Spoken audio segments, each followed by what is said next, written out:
Olá, paz do Senhor! Estamos aqui para trazer para você mais um Top 10 lições práticas em forma de esboço, trazendo aqui a lição número 12, o papel da pregação no culto. Já estamos aí na reta final, trabalhando sobre o corpo de Cristo, a igreja. Vimos na lição anterior, sobre o culto. E hoje vamos trabalhar, o culto da igreja cristã, e hoje vamos trabalhar essa lição número 12, o papel da pregação no culto. Texto áureo, 2 Timóteo, capítulo 4, versículo 2, que pregues a palavra, instes a tempo e fora de tempo, redarguas, repreendas, exortes com toda a longanimidade e doutrina. A verdade prática, pregar a palavra de Deus, é a sublime missão da igreja.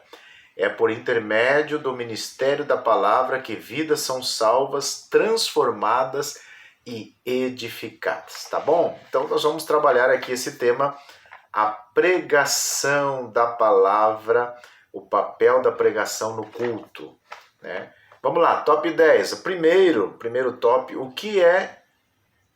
que um pregador precisa fazer? O que um pregador precisa fazer?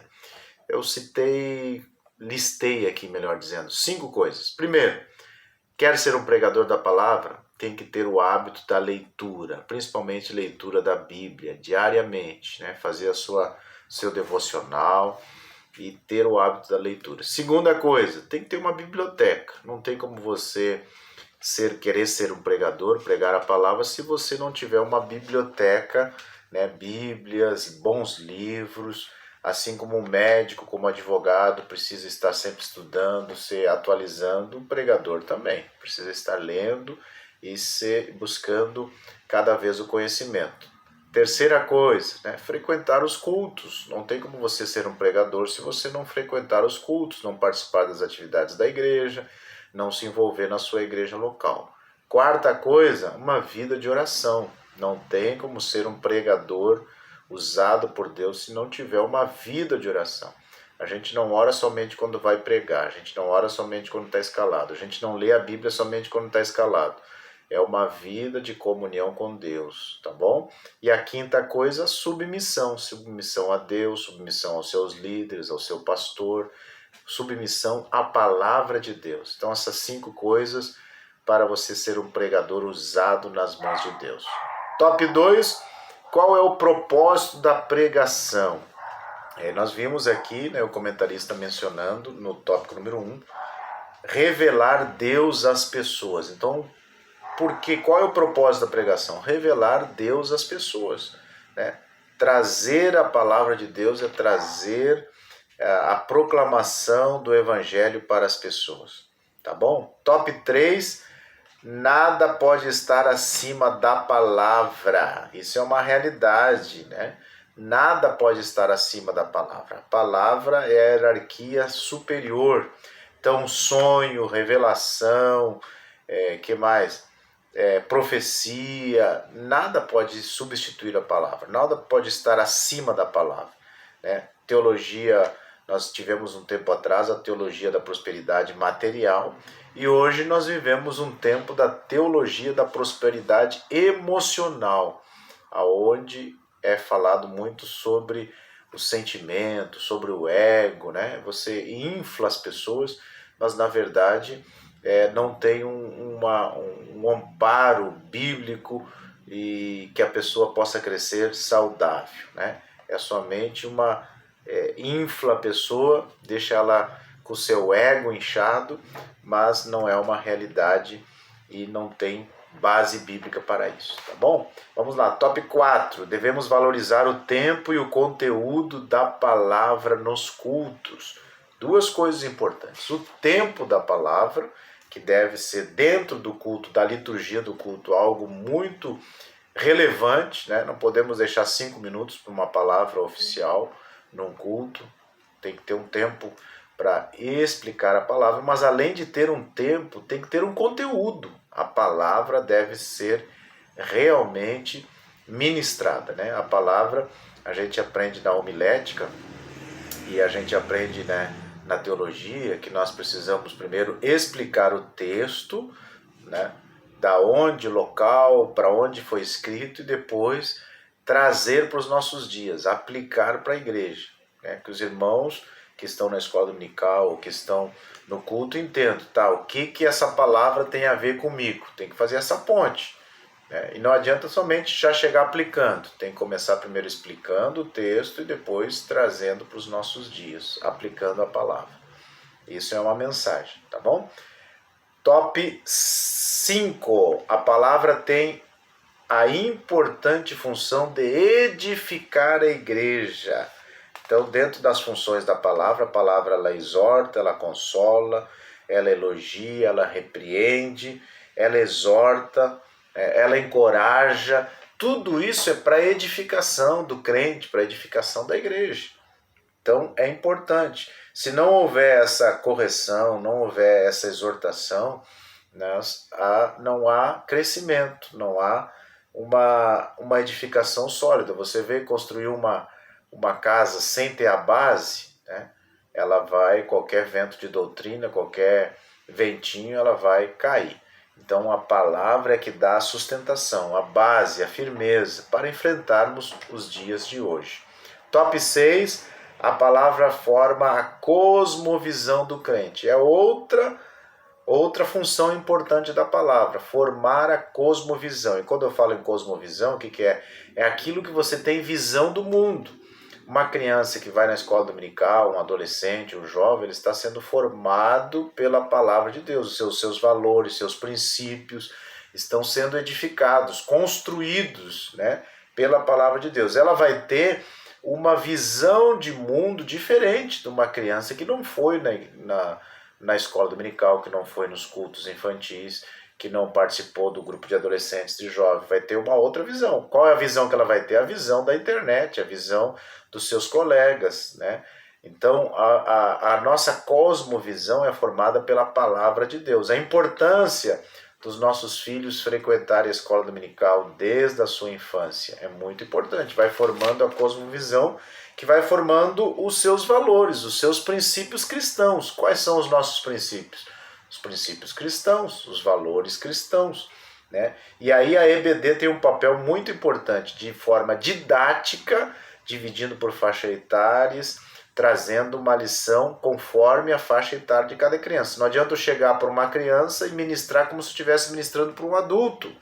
São formas didáticas, com desenhos, com ilustrações, né?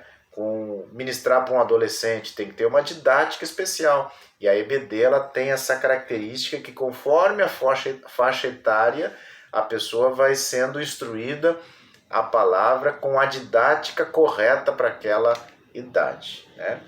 E aí nós vamos para o nosso top 7, né? Vimos o top 6, a palavra forma a cosmovisão do crente. Top 7, a palavra nos dá subsídio para resistir às ideologias anticristãs.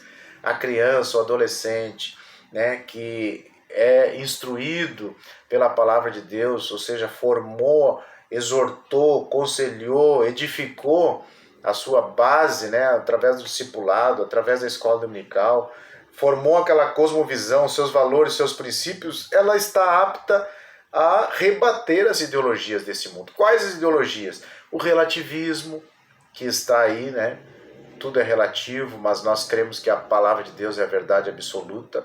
O antropocentrismo, o eu, o ego, esse culto às emoções, né? O emocional que nós temos visto hoje aí, os coaches, né?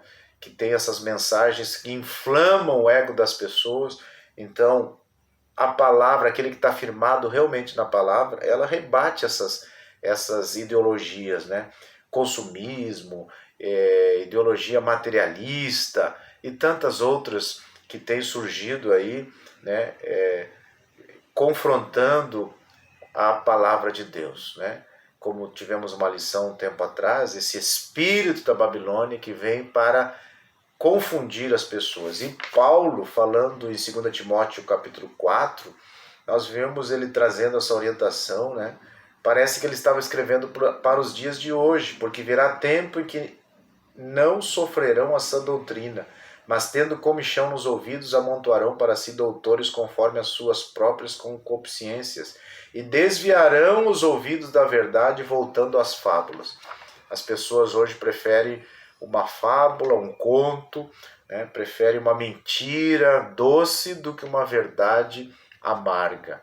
Não querem ser confrontados pela palavra. Quando confronta com a palavra, foge para outro lugar, né? Vai aonde o seu ego é massageado, vai aonde uma palavra que lhe traga prazer emocional, sentimental, e isso não é bíblico. Nós precisamos entender que a palavra de Deus, muitas vezes, ela é dura, ela é pesada, mas é para o nosso crescimento e a nossa edificação. Tá bom? Top 8, nossas mensagens devem ser cristocêntricas. O que é isso? Cristo no centro, né? Vivemos uma geração do antropocentrismo, o eu no centro, o homem no centro. Mas as nossas mensagens e os nossos hinos devem ser cristocêntricos, Cristo no centro. Cuidado com o sermão de encomenda, cuidado com o sermão de autopromoção, cuidado com o sermão de desabafo, né? O sermão de autoajuda, cuidado com esses sermões, né? Nossos sermões, se você é um pregador da palavra, professor, sempre cristocêntrico e sempre bíblico. A Bíblia não é um livro de história, não é um livro secular, mas é a palavra de Deus falando aos nossos corações. Top 9, o obreiro precisa saber sobre os tipos de palavras. Isso é importante. Dentro da homilética nós temos ali os tipos de palavras. Se derem para você dar uma saudação, quanto tempo você vai usar? Dentro da liturgia do culto, você vai usar 2 minutos. Se derem uma oportunidade para você dar um testemunho, você vai usar de 3 a 5 minutos. Se você tiver uma oportunidade para dar uma palavra de introdução, você vai usar de 10 a 12 minutos. Se derem para você pregar, trazer a mensagem oficial do culto, geralmente é de 35 a 40 minutos, né? Uma mensagem oficial de um culto de domingo, né? E se você tiver que dar um estudo, uma escola dominical, aí, né, pela homilética é 50 minutos a 1 hora. Então, o pregador, o obreiro, ele deve saber disso, deve ter essa base, essa noção e estar sempre fazendo as coisas corretamente. Para nós fechar o nosso top 10, é melhor ser confrontado pela palavra do que pela eternidade. Essa é forte. Reflita sobre isso, né? Vá a uma igreja onde você é confrontado pela palavra de Deus e não fique, né, num lugar onde você somente tem o seu ego massageado, somente palavras doces e muitas vezes não é confrontado pelo que precisamos realmente ouvir. Não temos que ouvir aquilo que queremos, mas sim ouvir aquilo que Deus quer para nós. E muitas vezes o que Deus quer é uma palavra de confronto, de renúncia, de mudança, mas é para o nosso bem, é para o nosso crescimento, é para a nossa edificação. Devemos aceitá-la e corrigir os nossos erros, tá bom? Que Deus abençoe, que você tenha uma semana abençoada e uma aula abençoada no próximo domingo. Até a próxima!